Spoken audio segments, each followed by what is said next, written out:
Movers Church.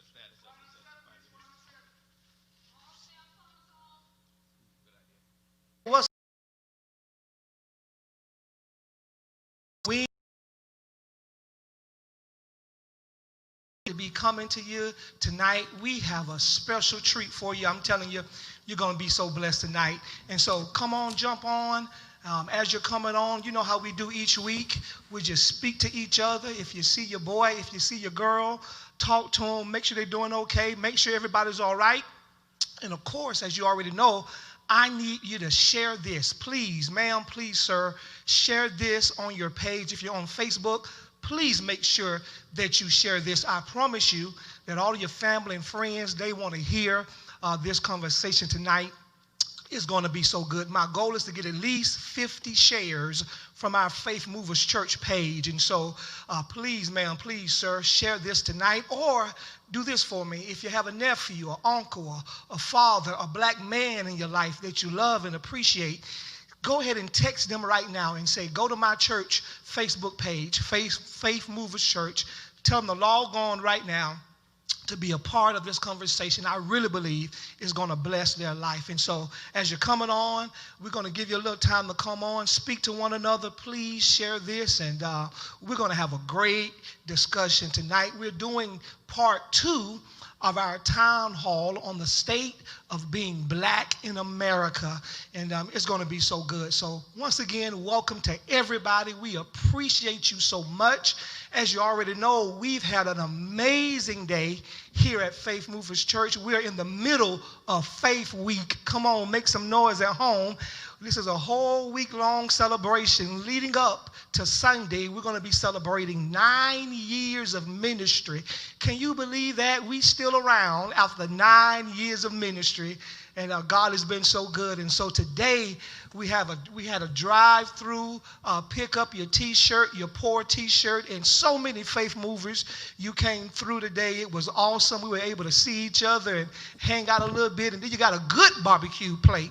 I ain't talking about all right. I'm talking about a good barbecue plate to take home. And we were just honored to be able to give lunch on us to church today. And so we had a wonderful day today. And tonight, I believe we're going to go even higher. So once again, thank you so much for being on tonight. Once again, I want to encourage you to please share this to your page. We're going to have a great discussion, town hall setting, if you will, on the state of being black in America. All right? So come on, let's get started with a word of prayer. Then I'm going to introduce our panelists, and then we're going to get this party started on tonight. Come on, let's pray. Kind Father, we thank you today. Father, we thank you for life, health, and strength. In times like these, we've learned to appreciate life and the preciousness of life. And so, God, we just give you glory, honor, and praise. We thank you for Faith Movers Church. We thank you for 9 years of faithful ministry. We give you all glory for all the things that we have accomplished. And now, Father, we ask that you will bless our conversation tonight. I thank you for all these wonderful panelists, these great men of God, these great men who are doing great things throughout their community. We pray that you would be with us tonight, that by the time our conversation ends, we will be impacted and we will be edified. And so we thank you in advance. We give you glory and praise and honor for what's about to happen, and we thank you for it now. In Jesus' name, amen. Come on, give God praise at home. Thank God for you once again. Welcome to Wednesday in the Word. And as you can see tonight, rather, we're doing something a little different. We're having part 2 of a panel discussion that we started on last Wednesday on the state of being black in America. This whole conversation started, as many of you know, with the recent events that has happened in our nation. About 2 weeks ago, the unfortunate death of George Floyd, and how that death has shaken up our nation and caused so many of us to reflect and to think really about what it means to be black in America, but more specifically, what it means to be a black man in America. And so many black men are shooken up through this whole situation. I've talked to many men who are just afraid to be out in public because not sure if their life is protected. And so tonight we want to dive into some conversation about what it means to be a black man in America. And really tonight we want to pick up where we left off on last Wednesday. If you was here on last Wednesday, we kind of talked about what it means to be a black man in America, and we asked the different panelists about how they feel about what happened to George Floyd and that impact that they had on their life. But tonight we want to go a little deeper and try to talk about some solutions, some things that we can do that will cause impact and change in our community. And we have a wonderful group of men to help us to do that tonight, and I'm so excited about that. To my left, we have attorney Amiel Harper. So excited to have him. He's an attorney in the city of Chicago. I'm so proud of him. I had the privilege many years ago of marrying him and his wife Tiffany, and now has a 1-year-old son and a family man, and he's just doing great things here in the Chicago area. So proud of him, and he's going to be on tonight talking to us from a legal perspective. It's going to be so wonderful. Then to my right, we have Mr. Randall White. He's on the board of the School District 163. He's a community activist, doing a lot of wonderful things here in the South Suburb.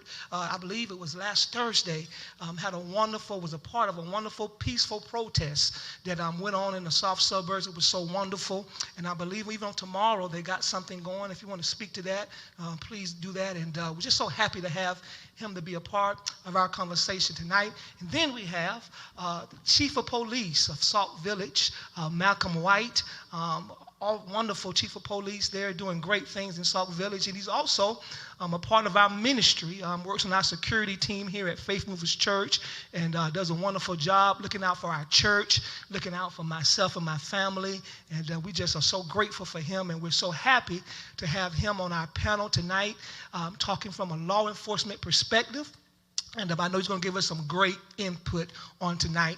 Then last but not least, we have Illinois State Representative of the 29th District, Thaddeus Jones. We're so happy to have him with us tonight and to be a part of our conversation. His family is also a part of our church, and he's doing so many great things here as a representative in Illinois, and we're so happy to have him to be a part of our conversation. And so it's going to be a great conversation tonight.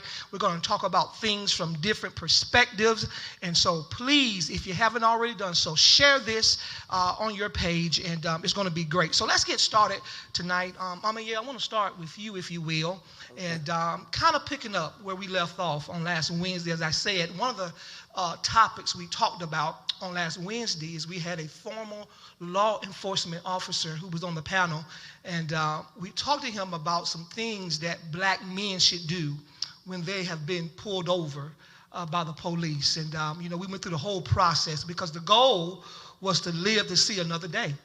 You don't want to do anything that could perhaps take your life. And so he talked about how when you get pulled over, go ahead and get your license out, your insurance card out, so you won't have to reach for it by the time the officer get there. We talked about how have your hands on the wheel and try to do all you can to not to try to create any confrontation and all of that. So we tried to give some things that will help and comply with saving black men. But I want to go a little deeper than that on tonight and kind of talk from the perspective of our rights, especially us as black men when we're pulled over. What are the things that legally that we can do, that we cannot do, and even beyond that, after the fact, if a person feels as if they have been done in an unjust way, what is that process to finding legal justice for a situation like that? Sure. I'm going to start with, because it's on my heart, the decision as to whether or not your life is taken isn't yours. Wow. It's the officer's decision. There are some times in which it is legally justified, and there are some times in which it's not. But it's actually not your decision. So part of the conversation I think we have to have is not about, well, what can you do to survive, but what's happening where your life is at risk for being a citizen. Wow. And I think that the two things that I tell people all the time about their engagement with law enforcement, if you didn't call them, they're not there to help you. If you didn't call the police to seek assistance, then they're there to enforce the law, but they're also there to investigate a crime, right? And that doesn't necessarily mean that they're going to be on your side or that they're going to do anything to help you if you're not the victim of said crime. That's number one. Number two, if you learn nothing else about the law, there's lots of discretion that police officers have. Keep this rule in your back pocket. If they have to ask you to be able to do it, that means they don't have the authority without your consent.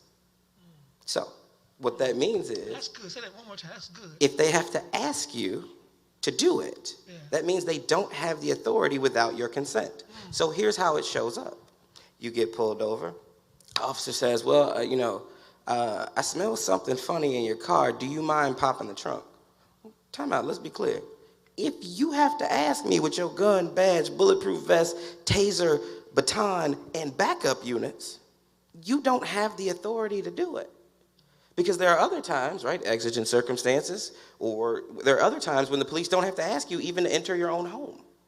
So what you should know is if they're asking you whether or not they can have your permission to do something, that means they don't have the authority to do it outside of that. Now, I'm not here representing anybody as a client. My personal disposition is to always say no. Okay. Can I search your trunk? No. Not why, not a discussion, just no. And one of my mentors, Connie Lindsay, hi Connie, if you're watching this, gave me one of the best pieces of advice I ever got in my whole life, which was no is a complete sentence. No is a complete It's a complete sentence. So if police officers have to ask your permission to do something, then the answer is no. Here's the difference. They pull you over and they say, step out of the car. That's not a question. Step out of the car. Now, there's lots of reasons why they can do it. Some of them are justified, some of them are not. And again, that's officer judgment and discretion. But the first thing you should know is if they got to ask you, the answer is no. Because step out of the car isn't actually a question, right? Right, that's an order, which means either the officer has decided that his life is in danger, someone else's life is in danger, or there's some other reason to extricate you from the vehicle, right, to separate the two of you. That you have to comply with because they didn't ask you anything. Similarly, put your hands behind your back.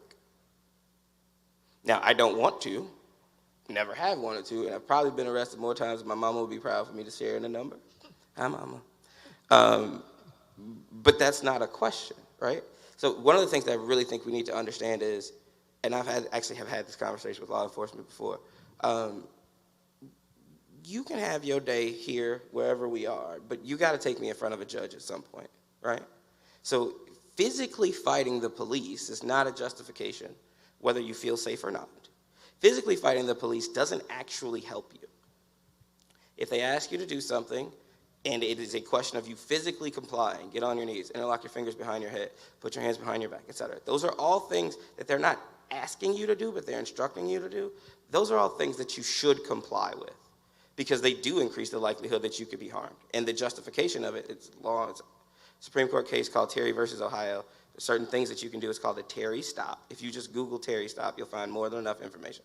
But when those officers ask you to do those things, it's a question of their safety. And because we want police officers, and we want police officers to be safe, and we want them to legally enforce the laws that are on the books, we give officers discretion as to what they can do to remain safe. And part of that means restraining someone who that officer may perceive as a threat. And the law is very clear. We defer to the officer on that because they're the experts. So what you should know is when a police officer is telling you to do something, follow the instructions. If they are asking for permission to do something, my personal answer is no. And if you're unclear, ask them the question.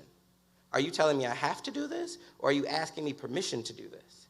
And if the officer says, well, I'm asking you permission, well, then the answer is no.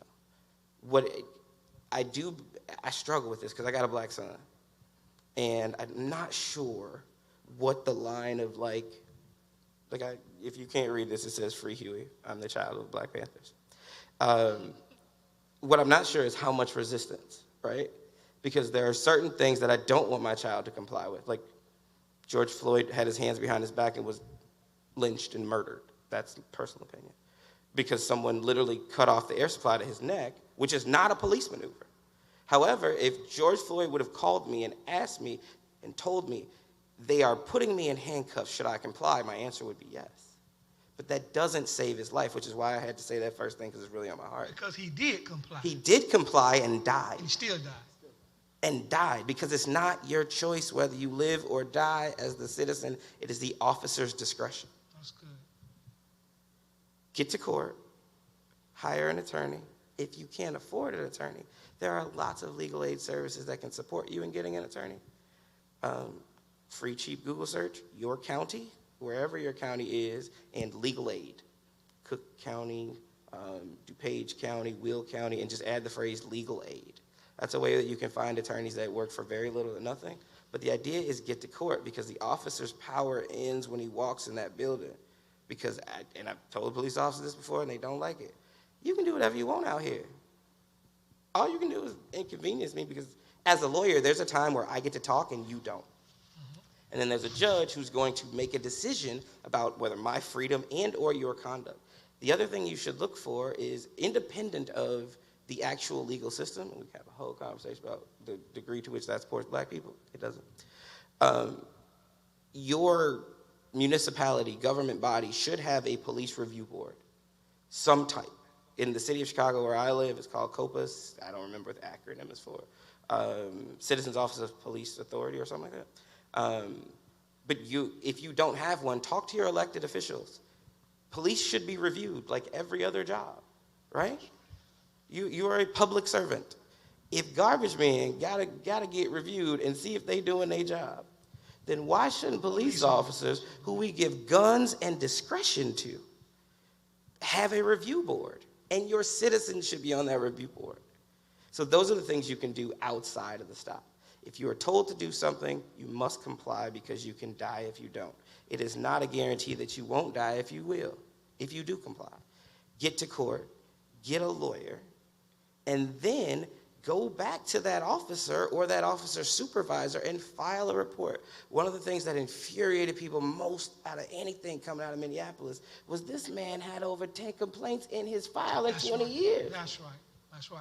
That's an institutional failure. I can't get a biannual physical complaint against me at any other job. Not a doctor, not a lawyer, certainly not an elected official. There is no other environment wherein you can physically harm somebody every 24 months and keep your gun and badge and go back to work.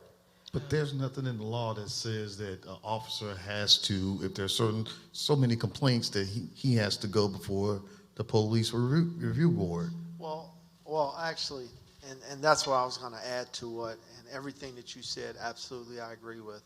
I myself have 4 sons that are also black, of course, 3 of which are driving. And I give them similar advice. Unfortunately, we live in a country where the conversations we have to have with our children, other races do not. Now, Brother Michael, do you mind telling us that conversation that you have with your boys? You know, and that was one of the things to add to what this gentleman was saying. So my entire career was spent in the south suburbs. So I'm well known in the south suburbs. I've been an administrator for 2 different police departments. So I've run 2 different police departments in the last 15 years, but I've been in the police for 26 years.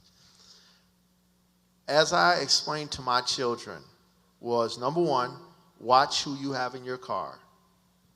Don't have too many people in your car. What I explained to them was similar to what he said. When an officer stops you, he actually has all the authority. That is not your time to handle your business. Yeah. You should give him the same respect that you would give if I were walking up to your car. What I tell them is, especially if there are a lot of people in their car, if you're going with a lot of guys, if it's good weather, roll down all your windows. I tell them roll down all the windows, because if there's any kind of tents or anything, what you're doing is you're putting that officer at ease.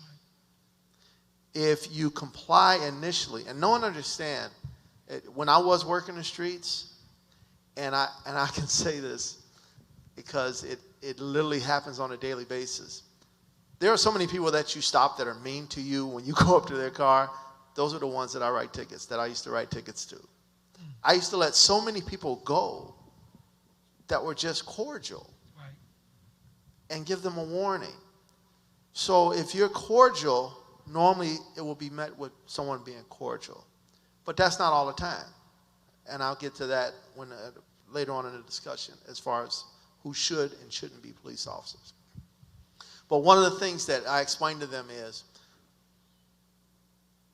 they're not going to have anything illegal in the car anyway, right? But the same thing he said, if he's asking, then you ask him, are you telling me? Or are you asking me? That's important. I would. I tell you, are you telling me to do this or are you asking me? And if they say, well, I'm asking. And my thing is, I told them, you know what? Let them do it. And the reason why I said that is because we don't wait to the court date. You're going to act very civil to this officer. You're going to be as professional as he is. You're going to go with the flow. And when that officer pulls off, you're going to get on the phone with your father, and I'm going to meet you at the police station. And we're going to have a conversation with that officer's supervisor if he was in the wrong, and then we file an official complaint. These patterns are happening because no one is following up with the complaints. All of these towns actually do have something similar to that. In the suburbs, you have what are called police and fire boards, okay, that are supposed to, when the chief of police has conducted or had a team conduct an internal investigation, then he then brings these officers on charges, and depending on how severe they are, they appear before the police and fire board to determine whether they'll get a 30-day suspension, a 20-day suspension, anything over 5 days, or termination. And we have that process in the South We have that process in the south suburbs. And these are people, the police and fire board are people that are civilians, not police officers, civilians who are appointed by the current mayor. Okay? But it is very important that they understand that you use the power that you have when it's time to use it. When you're on the street, dealing with a police officer, you're actually at a disadvantage. And the system is made that way for a reason, because of their discretion, so that they can survive the stop as well.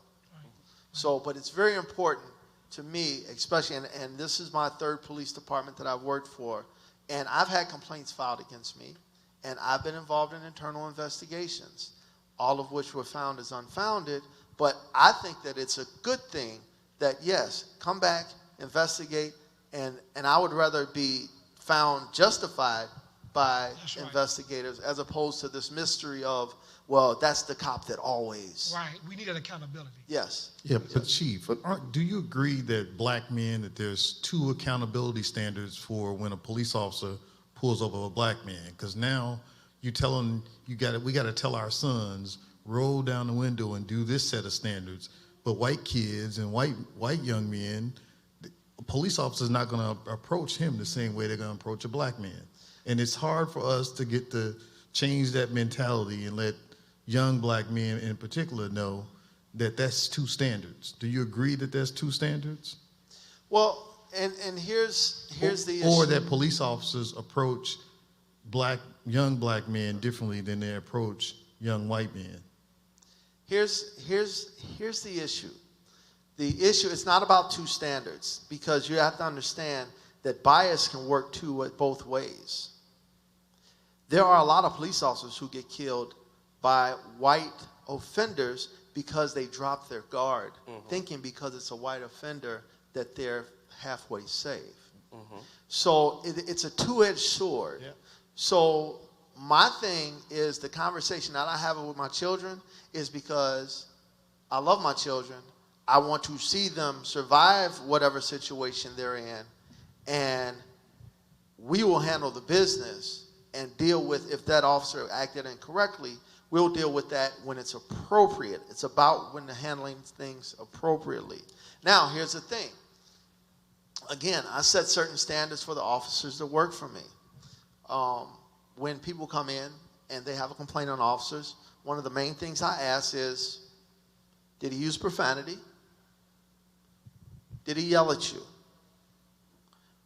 What was it that he said? What was it that he did that made you feel this way? which is not against the law to yell or curse at a police officer. No, if the police No, officer is I'm talking yelling about or with the cursing at police the officer. civilian. Because remember, we're trained professionals. We're actually paid to be there. And we're paid by your tax dollars. So this is a service that you're paying for. And it would be out of order for a police officer That to is raise that is their correct. voice. Now, But that happens, here's the though. thing. There is a time and place for everything. There is a time and place for everything. And I would ask under what circumstances. And so this was a conversation. Actually, I had a conversation with some of my officers earlier today. You know, police service is one of those American services that are actually, it's actually a socialistic service. It's like the post office. Everyone gets the same service, whether you're rich, poor, they're supposed to. Supposed to. Yeah. Chief, I disagree. No, And it's supposed to. They're supposed to. They're get the same supposed to. service. The services are supposed to be provided equally, regardless whether you're homeless or living in a mansion. I mean, even with what State Rep said, there is a double standard.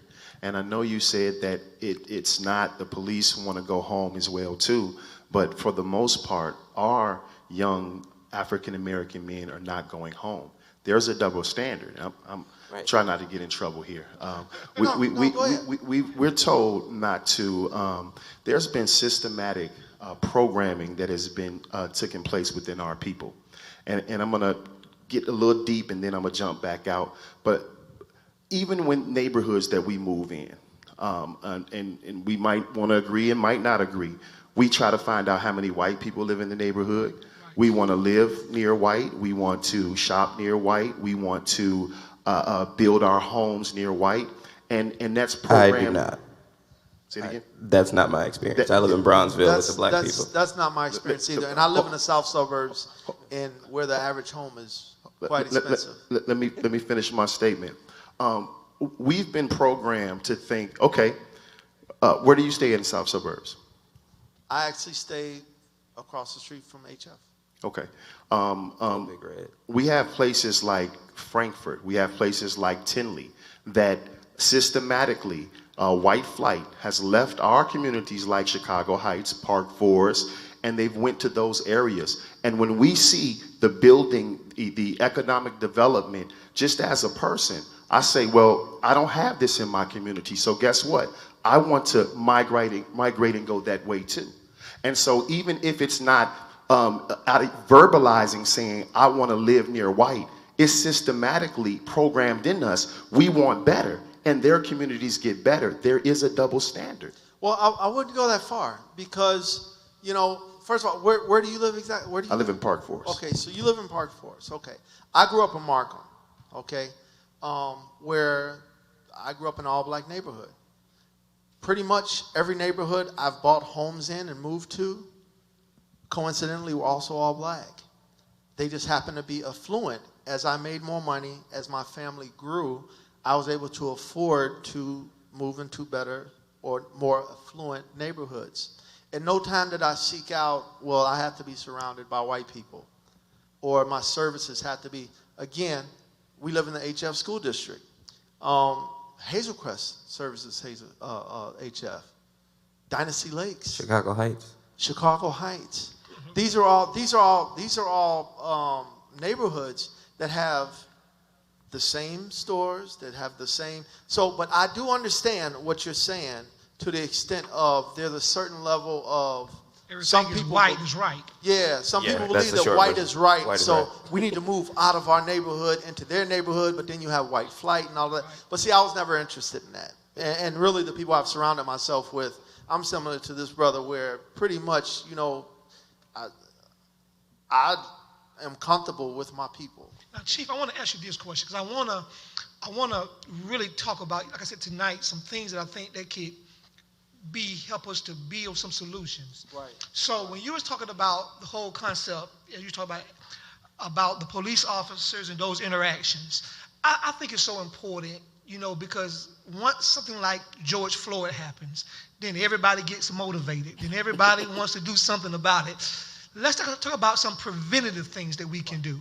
So as a chief of police in Sauk Village, and as a church here in University Park, we're about 5 miles from Sauk Village. right here in University Park, a mile from Creek, a mile from Steger. What can the community do to build relationships with law enforcement that can perhaps, I'm not going to say eliminate, but maybe create some type of relationships that at least they know us, at least they're familiar with us? Pastor, I love you. You married me. I hate your question. Well, Okay, and the only reason why is because it puts the responsibility on the citizen to make the officer comfortable. The question's upside down. Hold on, let me finish, please. Go ahead. Here's why. When you go to work, you there to protect and serve. That's on like almost every police car, whatever, right? Some version of Well, that. we'll address that. Really, We'll but address the that. question's upside down. Yeah.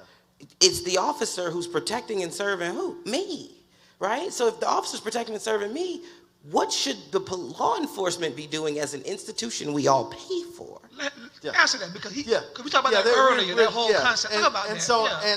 and I absolutely agree with you. And it ain't to an extent. I absolutely agree with you. It's two, so basically you have a marriage. It's dysfunctional, but it's still a marriage, right? The objective is to take the dysfunction out of the marriage, all right?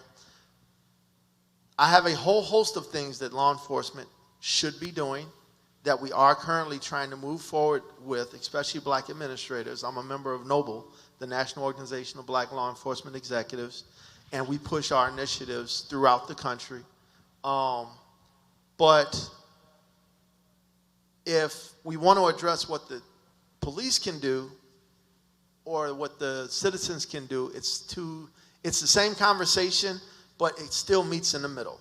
Okay, for instance, Pastor, you asked, what can a congregation like this do? Okay, and this is a conversation. We talked about a barbershop conversation. That's right. Okay, we finna have a barbershop conversation. We're in the y'all. barbershop. We're in the barbershop. We're in the The barbershop. We barbershop. said So the finna, barbershop it's conversation. official. We said we finna have a barbershop finna. We conversation. finna have a barbershop We here We all now. here. Okay, so everyone in the city of Chicago knows, and I used to ask kids this when I would meet, especially with the majority black youth, teenagers especially. I used to work at Richie's High School, and I would ask these young men, hey, who knows what a paddy wagon is? And they'd be like, oh man, that's the truck they throw you in the back. I said, yeah, how'd they get that name? And what people don't realize is it's a derogatory term for the Irish. Yes, it is. But what they don't realize is the name didn't get it because they were driving it. were in They the got that name because they were in the back of it. And they were the ones that when they got here, as far as white individuals, there were signs throughout Chicago, Irish need not apply. They were being beat by the police. They were being mistreated. What I encourage young black people to do and young families to do is do what they did. If there were more black police officers, if we started to embrace that career, then our numbers would go up and accountability would go up as well. Chief, that's not possible. Now, hold on, and let me tell you why. Let me tell you why. I served as an alderman for almost 18 years. Having more black police officers is not going to get to what you're suggesting, because I'll let you finish. Go ahead. But go ahead. The reason why I say that, and remember, history doesn't lie and doesn't repeat itself. What is a prominent race in Chicago Police Department? Irish. Okay, so if it worked for one race, why wouldn't it work or have some type of effect for another? Now, I will say this, and this is part of the problem and why we have, and this is why we have this struggle and this distance, is because I always, from the time I was a rookie in the store, I go in the store, I'm getting a pop, a young lady comes in with her child, sees the police, see, I told you, they gonna get you. From the time we are here, culturally, we discourage and set that in our children to distrust. They do it routinely. And I normally stop, and I've told officers to do the same thing. Hey man, when you see that happening, turn and speak with the child and speak with the mom. Hey, no, you know, I'm here for you. You know, we're here if something happens, you know, and then turn to the mom. Please don't do that. Please don't do that. Because what happens is they hear that at this age, and then when they get to 10 years old and they see the older kids interact with the police and they see a couple negative interactions, it starts to really solidify. And then when they become teenagers and they get stopped once or twice, now it's us versus them, where no one is looking at this career for the way that they don't look at it for benefits. They don't look at it for the pay. They don't look at it. Man, when I was on Hazel Crest, the average officer was making $100,000. I'm not talking about the chief. I'm talking about patrolmen. Hazel. $100,000 a year. With overtime, benefits, all of that. But Six Chief, figures is six figures. 6 figures is it's 6 figures. But Chief, part of there are probably two things that happened over the last 10 years or 15 years that have taken what a black man sees and why they don't want to be a police officer. One of them is residency. You taking the officer out of the community so that officer can become better and be in a white area, because now they don't have to live in the community, because now, because of arbitration, they got 25 mile in touch. If I'm a police, Well, that's not like that in Chicago. You have to live in Chicago. no, you have to live in Chicago, but I'm talking about suburban communities. Yeah, they have most suburban towns. No, all have a suburban radius. communities, because when it came down to Springfield and we took away arbitration and officers were allowed to have residency and they were allowed When to I have, first became the police, when you first became police, 26 years ago, that just happened how long ago? it happened in 16? It was before that, either 2009 or 2010 that it happened. Where they basically, what they did was, because you have to remember, most of this is contractual. It is contractual, Right. But my So, point go ahead. is that when you take an officer from not living on the block next to black men or families where they see police officers and they can move and live and go to St. John, Indiana, or go 25 miles away from with a community from where they're serving, that's not letting me as a young black man see an officer friendly next door to me. Okay. And the second thing Go is to address some of the pastor's question.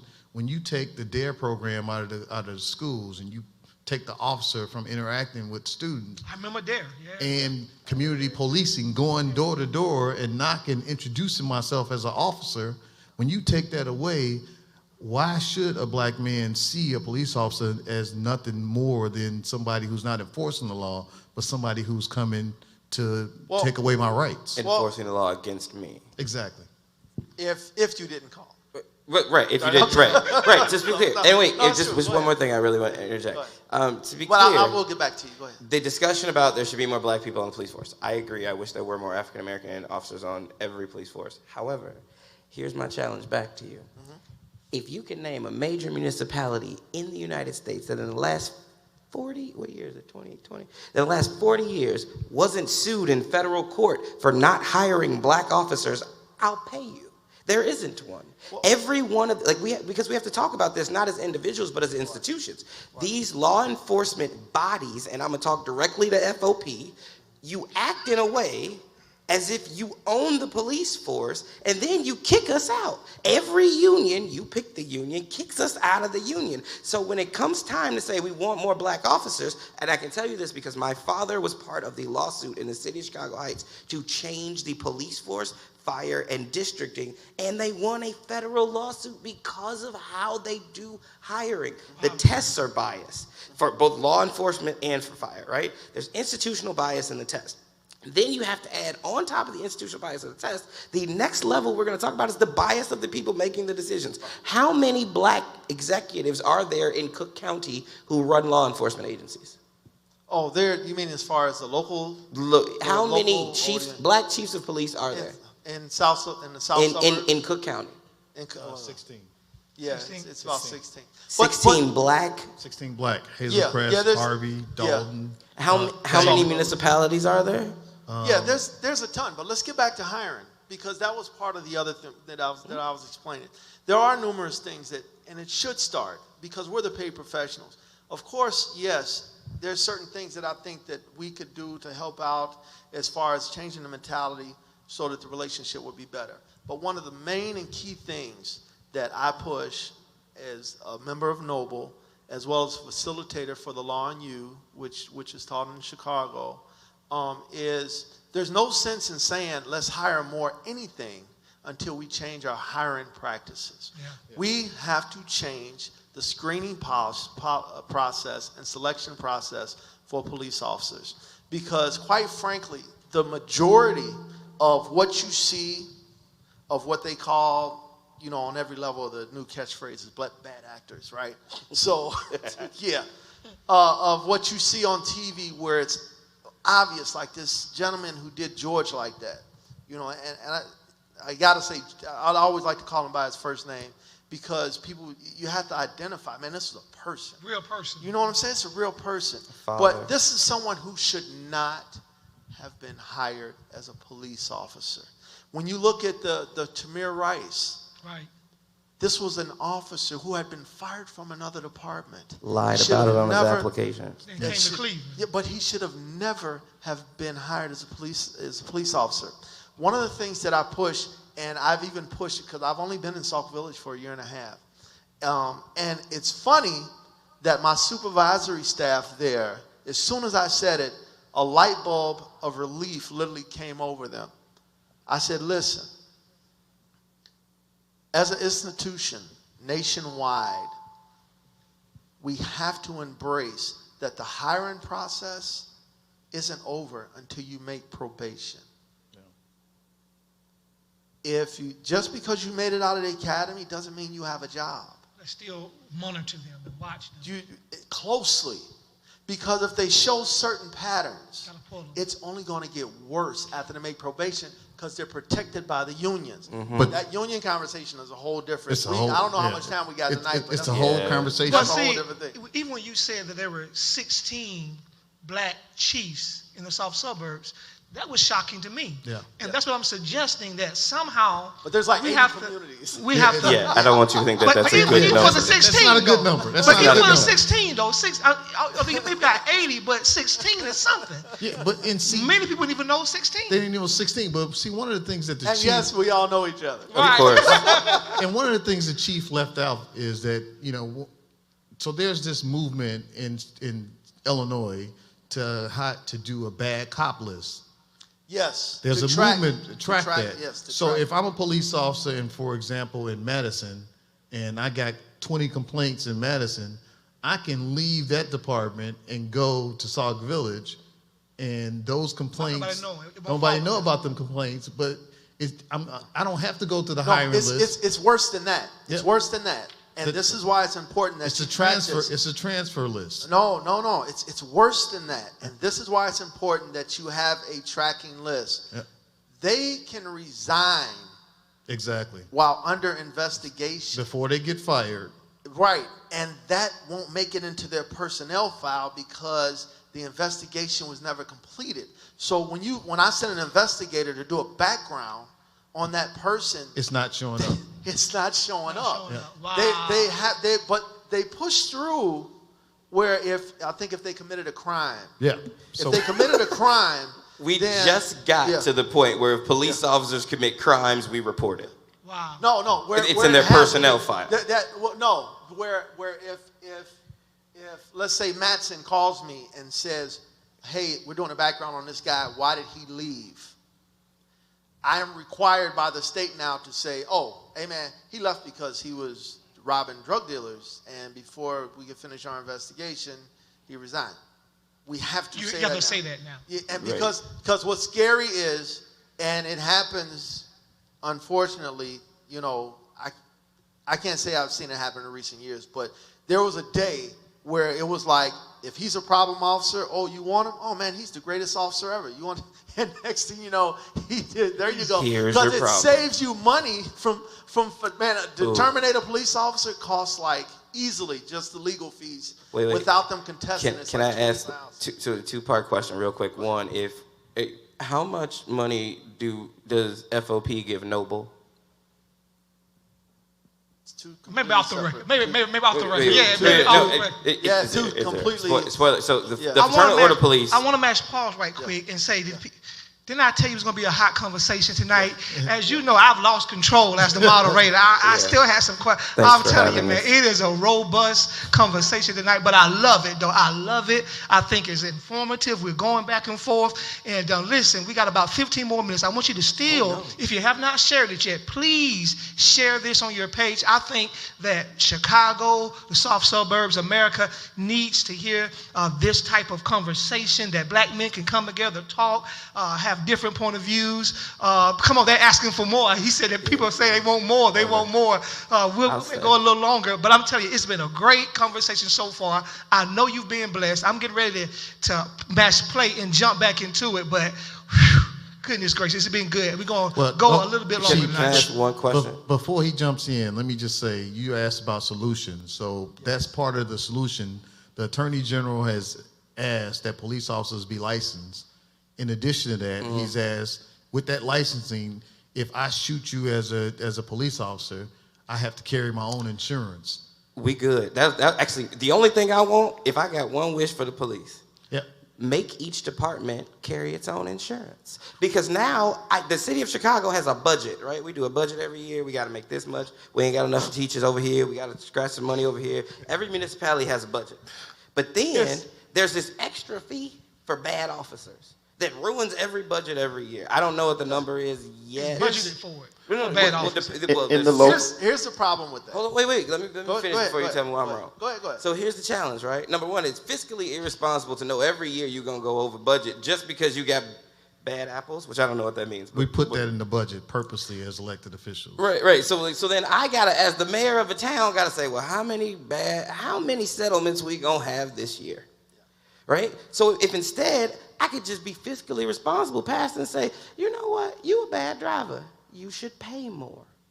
So let you carry your insurance like you carry your baton and your badge. And then when the police force has to pay for bad police, they'll start doing what the financial industry did and start reporting on each other. Right. So every other industry that has a huge public impact has an internal regulating body. The ARDC, Attorney Registration Disciplinary System, for lawyers like myself, if I did something that was questionable, there's a body that could take my license. Similarly, if you work in finance, FINRA says you break our rules, we throw you out. You can't illegally trade stocks and keep your license. So there is the Illinois Training and Standards Board that can revoke your certification. Sure, yes. However, how do we? But to get there, I gotta get through the system that says my partner ain't gonna tell on me. Then I gotta get. Then I gotta get my supervisor to report it, and then go to the merit board, who then terminates me, and then reports me, and asks that someone take my license away. But here's that, and if you guys want to push that, I mean that's your thing. Would you support that? Here's what I'm afraid I'm gonna put of. you on the spot, Chief. Yes or no? Would you support that? Here is what's on the table. Here's what's on the table. I'm not a politician. I am apolitical. Come on, I'm gonna let Randy get in. I've explained this to several people. I am answer to apolitical. This is what I would say to that. How can you be apolitical? And I you know got what black you're saying. sons. Yeah, I You do. tell your black kids something that other white officers who work for you don't got to tell your kids. You can't be apolitical. Your kid's life is at risk. The politics, chief for the politics to that level, that's my family, and that's what I would share in my home. But I'm a chief of a town that I'm is, asking you, the person, that is not mixed you, and not Mixed Gotta be the Right. chief for demographics. everybody. Yes. Gotta be the chief for The- everybody. issue- not speaking as the chief of police for Sauk Village. The issue that I see there, and the only reason I bring it up is, and counselor, you would know what punitive damages are. Mm-hmm. So, if you allow officers to carry personal insurance, the problem you're going to come up with is if a judge orders them to pay $1. punitive damages, no, it don't work like that. Well, no. If you pay, if a judge awards $1, even that means that the village, of course, would have to be responsible. No, Well, not if they got the insurance. The Punitive insurance. damage. Yeah. Cigna would be responsible. Yeah, no, If they're self-insured. Let me explain punitive damage to everyone because they're listening. Okay, if I get mistreated by a police officer, right, and I sue, Chief, I'm going to sue. Chief, I went to law school. Okay, so I but too they, went to but they law school. didn't. That's why I was Right. saying. So punitive damages are damages beyond. So there's two sets of damages. Right. There's damages that you get specifically for your harm, right? So the idea is you file a civil lawsuit, we just give you money for whatever harm you have, like if someone dented your car or any other thing. Punitive damages are where you actually are making the person, the defendant who lost the case, right? There has to be a finding of fact that the defendant actually did something to harm another citizen. Right. Then they have to pay for the harm. Then punitive damages are put in place to actually discourage the behavior, right? So punitive damages only come into play when it's something that's particularly egregious and where the actual damages themselves are not enough to discourage the behavior. So, having been involved in this process, if someone goes to sue, let's say Matson, they would sue Matson, and each individual officer would be listed in that lawsuit for punitive damages for a specific amount. And elected officials. They do elected officials right. too. If they lose that suit, that amount of money that the officer owes, the village and the municipality cannot pay it. If you allow these people to carry insurance, now you just covered them. They will not feel the impact of, But Chief, I don't think we've gotten to the point yet where officers are going bankrupt because of punitive damages. no, they're not. And then that's if a municipality. No, wait a minute. They've officers have lost in court before, But and they've had they don't punitive pay. damages. They What don't. happens is It's the municipality if they self-insured. So you got self-insured municipalities, and you have the other side. Sir, I was an alderman for 16 years, and we I had get that, but I'm four cases where one officer shot an autistic boy, and I know you remember that case where he shot that autistic boy, and I can't talk about all the specifics of it, but that case was in the news. That officer didn't pay anything. No, that was that particular case. The process goes, and this is where municipalities are at fault, and this is where municipalities need to stop doing this. This is where the short factor is.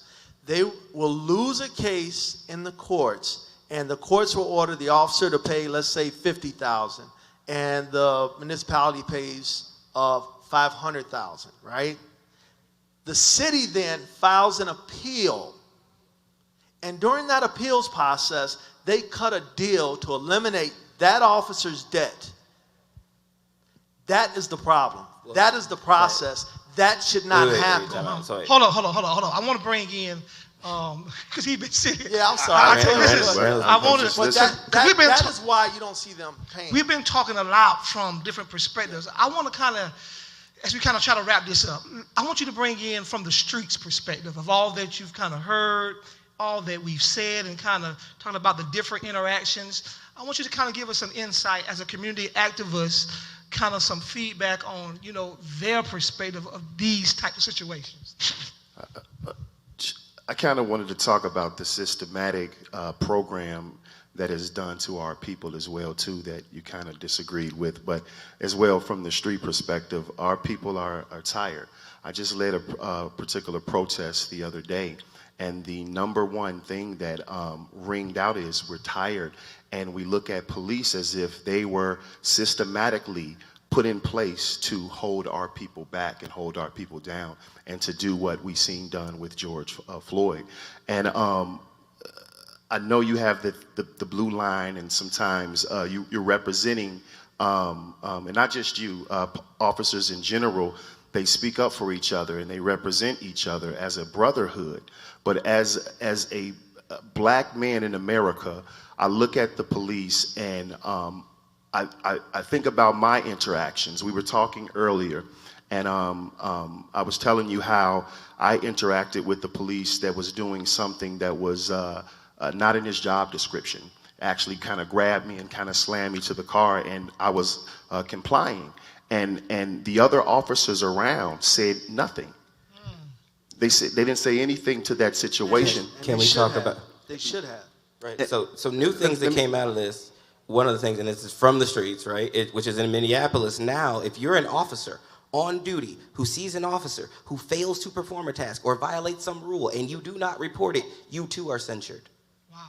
right? Because Yeah, one of the absolutely. biggest problems we have isn't this just, it's not a bad apple, it's a bad system. Correct. Because And the that's what I system was saying doesn't- from the beginning, that when I was even talking about how, and you guys kind of disagreed, but we're going to be honest here and put some honesty out there that is programmed within us. And I'm from the streets and I'm from the people, as we all are, but it has been programmed that we want to move into their communities and we want what they have and we want, and we're supposed to want better. But what about our communities? What about the economic development you talked about earlier about building up our communities? What about, you spoke a minute ago talking about those that kind of oversee the police. We have in our black communities, majority black communities, we have police and fire commissions that oversee the hiring, the firing, and the process of being a police officer. But majority of them are Caucasian. In black African American communities, and I'll speak for my community that I live in myself, the process of even those commissions have to change. We understand that they're appointed, right? By the mayor. They're appointed by the mayor. By the mayor. Yes. But With the consent of the board. with the consent of the board. Correct. In that process needs to change. I believe that they should have to run and they have to be elected to sit in those particular positions. And represent the neighborhoods, And right? represent What if the neighborhoods. our police review board worked like the alderman worked? That's which it. was no. I know that if I Well, got an they issue do. in And that's They where have to that live is in some town. strategic They have ideas to, no, to wait, change. wait. Oh, In you're a talking city about like in the city. Chicago, Okay, I or got you, even I in got you. Madison, like University Park, it's all spread out. What if you had to live in my neighborhood to be able to decide about the police that lived in my neighborhood? That was my point. You know, the officers have residency now. They don't have to live in the community, but everyone that serves on the police and fire board has to live in the community Personal experience. with residency. Personal experience. I don't. That doesn't help No, black hold men. on. No, I'm giving you my personal experience. Okay, and we having a barbershop talk. You know, Okay.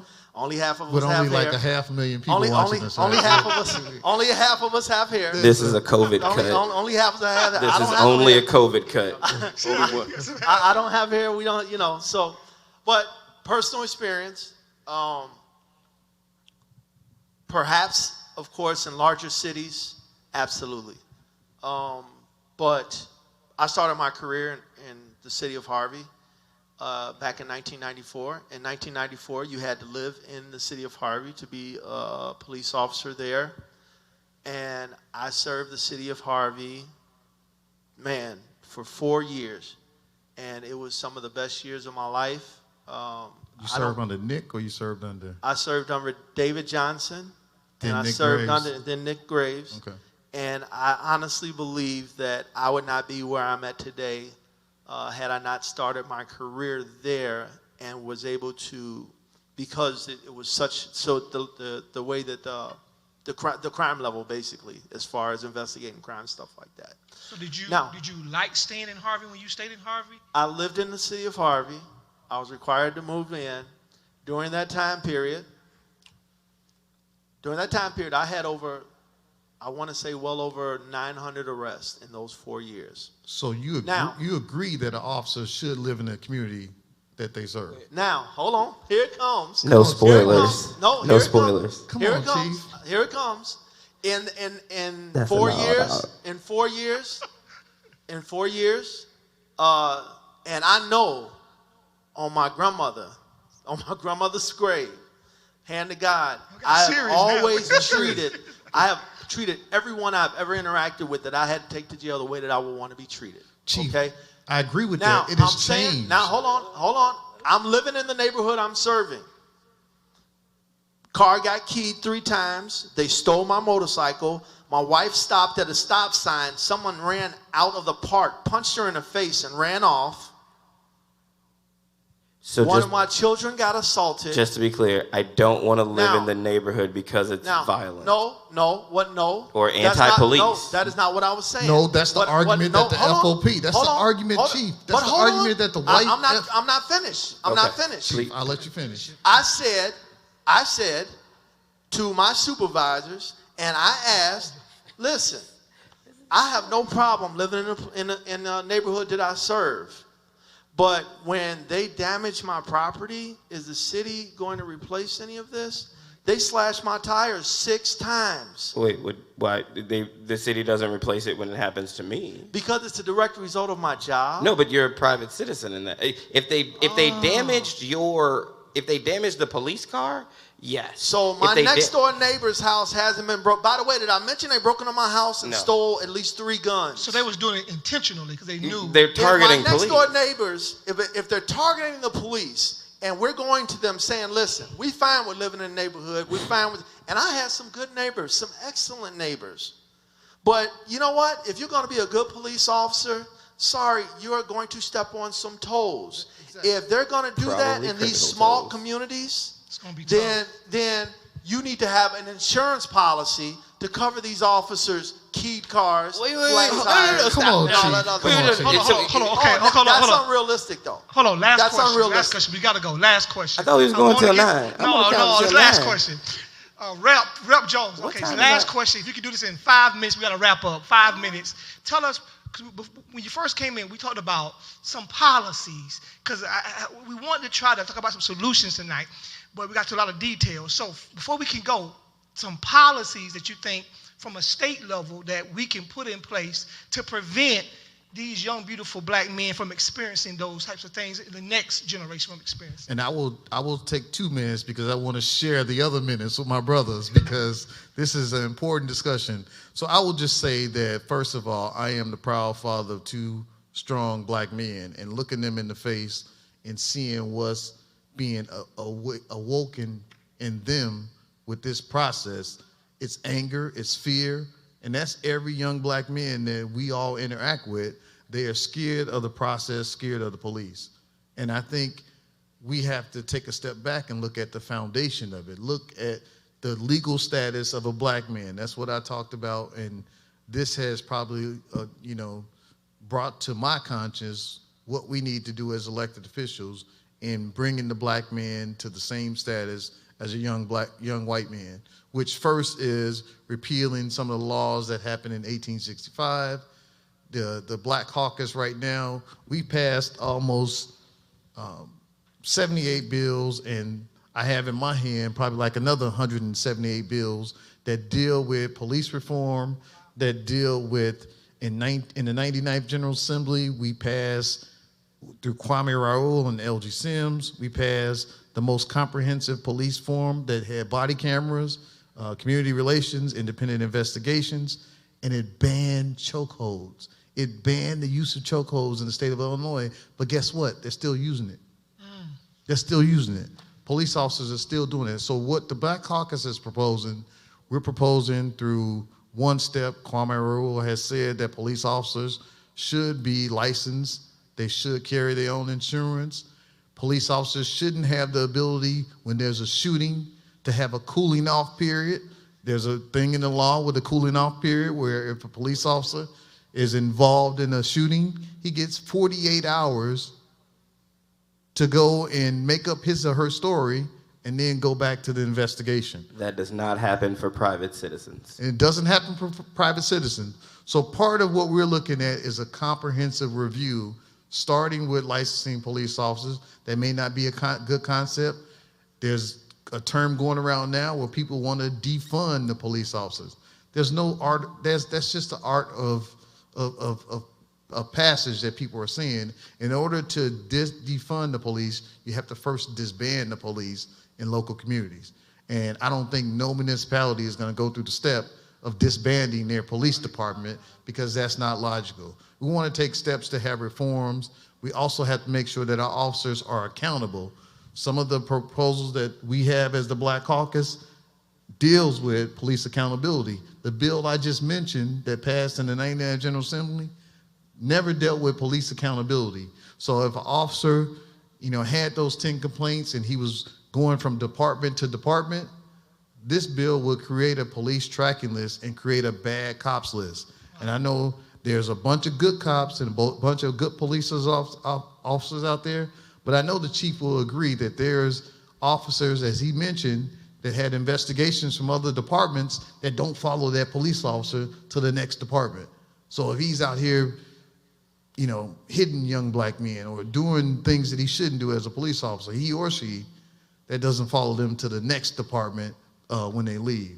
So we have a whole series of reforms that we introduced, and we have laws that we did introduce that dealt with police accountability. And lastly, the biggest thing that people are talking about is qualified immunity.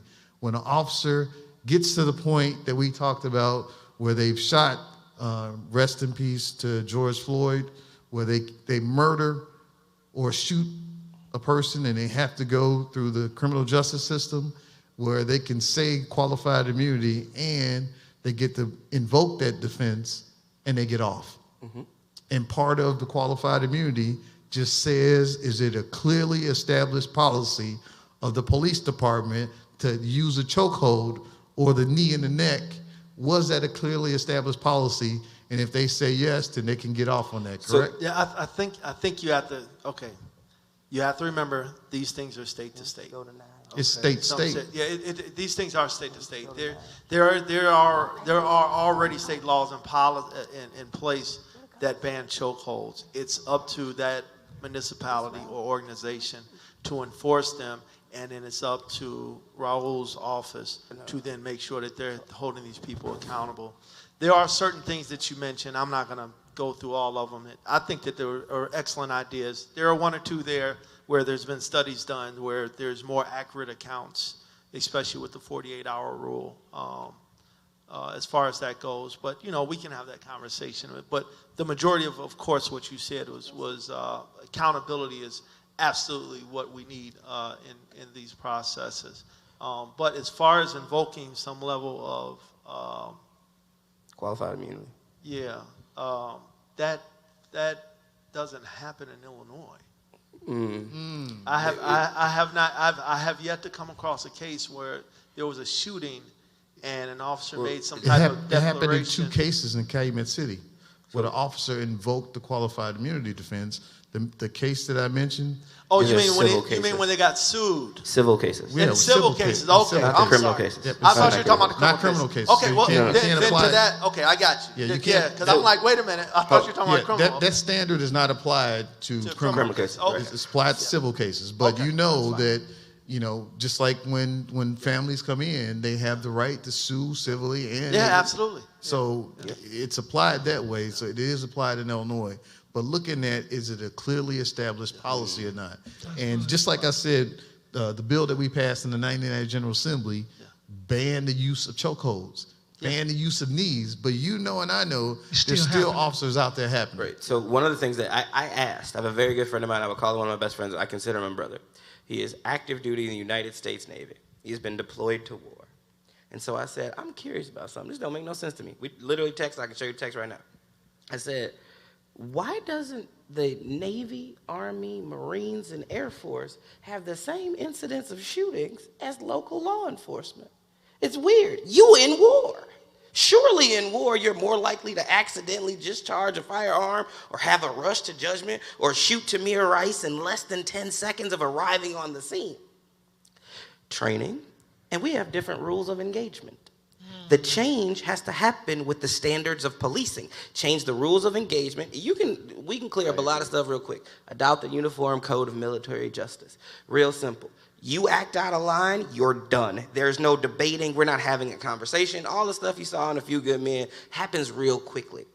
We don't need all of these other systems because the rules of engagement for the military are real clear. You discharge your weapon, you go explain to your supervisor why, and if he doesn't agree with you, you don't get to keep it. We done. You are dishonorably discharged. Now, good luck finding a job, and so on and so forth. But what we haven't done is we've allowed for police unions and political bodies and other institutions to actually create a separate lower standard for me as a citizen than what I would get if I was in Afghanistan walking down the street. It's backwards, it's upside down, and it's institutional. If all you did was said, what if we just took the rules of engagement and we kept the same rules of engagement so that we could all operate safely? You don't have MPs tackling, choking, kneeling on people on whether they're people. Right. You don't have military police in war acting the same as black. And fellas, Okay, I'm sorry. yes. Listen, we got to pick this back up again. I mean, we could go on all night long. We'll be Sounds here. like there'll be a part 2. Yeah, we've been going on all night long, but Really? we got to respect the time. And this was so good. I want to thank y'all so much. This was a robust conversation, man. I was trying my best. Y'all know I was trying my best to do it, but I think just the flow of it was good. I think we were able to talk about some things that really highlight some things and some details that the average person did not know. And so, man, we hope you were blessed by this tonight. And we really hope that you got something out of it tonight. And I think more than anything, we have an understanding that we got to keep fighting the good fight of faith. Although we've made some progressions, we're not there yet. And so as we're using every tool that we have, we got to pray, we got to vote, we got to learn policy, we got to keep on, get some accountability in the systems. We got to do all of that in order to see change. And so as somebody said last week, we got to keep fighting the good fight of faith. Come on at home, give these brothers a big hand. Thank y'all so much. Thank y'all so much for being here tonight. FMC, I know you were blessed by this, the state of being black in America. Please, even after we go, share this to your page. I really believe this conversation will be a blessing to somebody, some young black man or some black person in general will be edified and blessed by our conversation tonight. Amen. Listen, before you log off FMC, we're still giving tonight as we give our midweek offering. Please, you know we have 6 ways that you can give tonight. So you can give that offering tonight. And then, of course, we're still in Faith Week. We still got a week-long celebration that we're going to be doing. Tomorrow is Throwback Thursday, Faith Move Friday, having our community parade on Saturday. Then, of course, all roads lead to our online services at 8 a.m. and 11 a.m. on Sunday. Guest artist Jonathan McReynolds, he's going to worship us under the rug. I can't wait to continue to celebrate. And, of course, we're back on the prayer call in the morning at 7 a.m. Once again, thank y'all so much. Listen, I want to say to each of you individually, I love y'all. I appreciate y'all. In times like these, we have to tell one another how much we love each other and how much we appreciate one another. So thank you all so much. I hope you enjoyed this. I told you it was going to be a good conversation tonight, and I know you were blessed. I'll see you in the morning. Sleep well tonight. We're logging off. God bless you. And remember, whatever you do, always be a faith mover. God bless you.